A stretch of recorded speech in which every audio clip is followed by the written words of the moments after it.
What is up, nutrition nerds, and welcome back to another video. And today we're gonna have some fun. Now normally these videos are a bit more down the serious route, but not today. We're gonna look at some of the best nutrition setups from the recent Nottingham Outlaw Triathlon in England and celebrate just how much racing is going on at the moment. I will give you some of my thoughts on the nutrition side of things in case you're interested or considering a similar strategy. If you're new here, by the way, then hey, I'm James. I'm a sport and exercise nutritionist with a focus primarily on triathlon. So I spend a lot of my time talking about those things. So if you're not already familiar with it, then the Nottingham Outlaw Triathlon is a long distance triathlon held in Nottingham in England. It's the same distance as an ironman, so you're out racing for a while, so nutrition definitely plays a big part of your day. The photos which we're going to look at were kindly sent over by one of the volunteers, and I thought it would be fun to have a look through them together. So let's get started. So this one is a pretty standard setup really for racing. You've got quite a few different gels here and a couple of bars. I'm not sure which brand of gels these actually are, but it looks like you've got 1, 2, 3, 4, 5. You've got about 8 or 9 gels there and 2 bars. Usually these gels contain something like 20 to 30 grams of carbohydrates in them. So that's a pretty good amount for your bike, and maybe they've got a bit more in the drinks, or maybe that's just their hydration and they've separated it out, but it looks pretty good. You can see they've got some bars there as well. And I think that I can't actually tell, but I think it might be a Cadbury's brunch bar. Now, if you haven't had them, they're delicious. They're so good. And I can imagine that having one of those on the bike is probably pretty tasty. It can be quite nice to have that solid food sometimes instead of just having gels. But I think this is great, love it, and love a brunch bar. Let's have a look at the second one. I love this, a bento box full of potatoes, which is just brilliant. As far as providing race nutrition goes, potatoes definitely aren't a bad option, as long as they're cooked. They should be pretty easily digested, and they're full of starch, and that's what breaks down to glucose, and that's what your muscle cells use for fuel. So that's pretty good.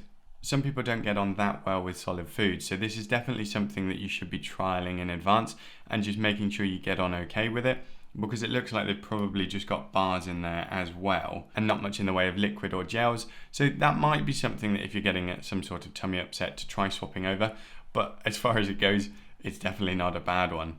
My only other bit of advice or thoughts on this would just be to take some of the skin off the potatoes, just because it reduces the fiber content, which is going to make it a little bit easier to digest and reduce the likelihood of tummy upset. Now, this is an interesting one, and I kind of love it. Now, I think these are Eccles cakes. If you don't know what Eccles cakes are, well, they are delicious. They're small pastry type things, like a pastry pie, and they're filled with currants and usually have some sugar on top, and they are so tasty, and I really enjoy them. As far as race nutrition goes, maybe not the best thing, and that's because they're usually pretty high in fat. They're made with butter, like a lot of different pastries are, and that means that they're probably going to be a bit harder to digest, and they're more likely to cause you tummy upset. And because they're much higher in that fatty content, they won't actually provide you with as much energy as you might want, and that's more in the form of simple carbohydrates. I would probably say if you really want to be eating one on the bike, then you probably could have a half, but it might not be the best idea to base your whole nutrition strategy on it. And this person might not have. They might have some extra nutrition hidden away that we can't see, or in their bottles. But I would probably say, in general, save the Eccles cakes for after, and go for something a little bit different like we've already seen for the others. But kudos, I love the alternative idea. So on to the next one, and this is a bit more of a classic setup. So it's High Five, which is a pretty common sports brand, and they have some energy bars, and I think looking at it, they've got some different flavors just to mix it up over the course of the race, and then you can obviously see they've got their bottles there as well for fluid. So those bars are good because they provide that mix of solid food, which you might sometimes want when you're doing those longer races, just because it feels a bit nicer on your tummy, and it's easily digested carbohydrate as well, which is perfect.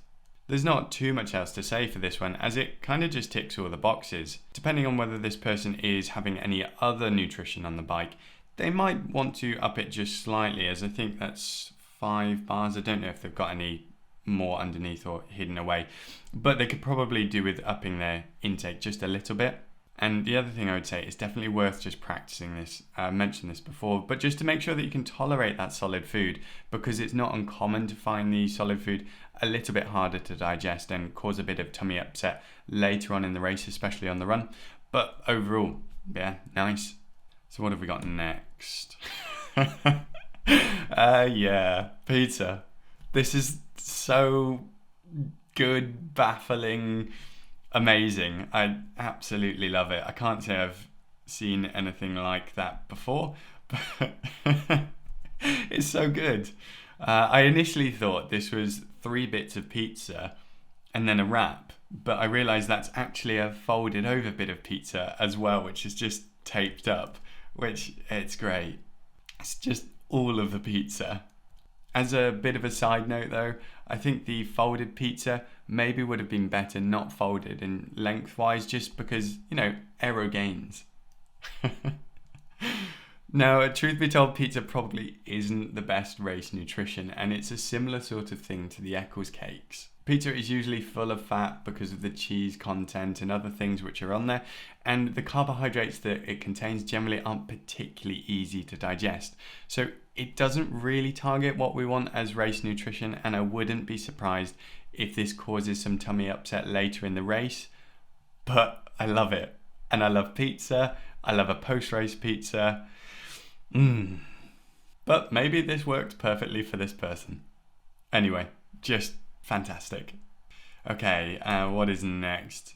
Okay, so this is a pretty standard setup in terms of, looks like this person has just gone for some SIS, Science and Sport gels. Maybe they've got some more. They've got that other box pouch up on there. And they've got their hydration. Again, might have a bit of nutrition in there, or they've just split those two out. But pretty good. Only thing I would maybe comment on here is there's 6 gels here, and usually those gels will contain about 20-25 grams of carbs. On average, we want somewhere between kind of 40 to 80 grams of carbs per hour, and given this is a long distance event, that's probably going to be a little low on the carbohydrate side. So depending on what else they're doing, they could probably do with upping that a little bit. Either way, pretty standard, does the job that we need it to. Nice.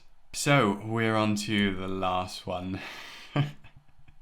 I love this. I don't really want this to be the last one because I'm enjoying myself, and I think these setups are just brilliant. Now, I think this is malt loaf, or you might know it as Serene. I'm pretty sure that's what it is, and it is delicious. I absolutely love this stuff. It's super tasty. It's full of carbs. It's just so good, and I've had it on rides and walks before, and it's just tasty, especially the banana one. I think my struggle here would actually be not to eat it all in one go and space it out over the ride, because it's just so tasty. The other thing which I'd really like to know about this is, how are they stuck on? Is it just by their natural stickiness? I'm guessing it probably is. I love the idea of just picking one up off the top tube as you're cycling, happily eating away. Brilliant. Just brilliant. Looks like they've probably got their fluid sorted out as well. You can see they've got that straw coming up, which I'm guessing will go up to where they are on the bars, so that's perfect. And just the one bit of malt loaf stuck on top of their bottle just for good measure. Amazing. Unfortunately, we're at the end of our nutrition setups, but they were so good. Some pretty classic setups, some inventive and delicious setups. They're brilliant.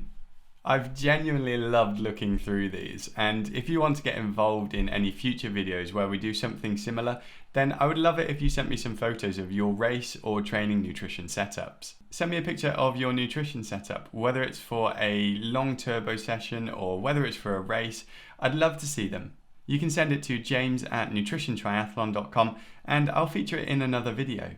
If you haven't already, then please do consider subscribing to my channel by pressing that subscribe button and the notification icon to stay up to date with all of the videos that I release. Now, I mentioned that these photos were sent over by one of the volunteers, and I wanted to just pick up on this a little bit more. If you're anything like me, then part of the reason why you love triathlon is because the community is just fantastic. and many of these events wouldn't go ahead if it wasn't for volunteers. So firstly, thank you to all of the volunteers at any of these sorts of events. And secondly, if you're interested in volunteering and helping out with any of the Outlaw Triathlon events, then please do get in touch with them. I've put a link on the screen for you now and in the description below, so get in touch with them if you would like to help out. Otherwise, that is it for today's video, as sad as I am to say. I hope you had as much fun with it as I did, because those photos and setups were just brilliant. If you fancy giving the video a like so that more people can see and enjoy this video, then that would be much appreciated. Either way, I will catch you next time. See ya.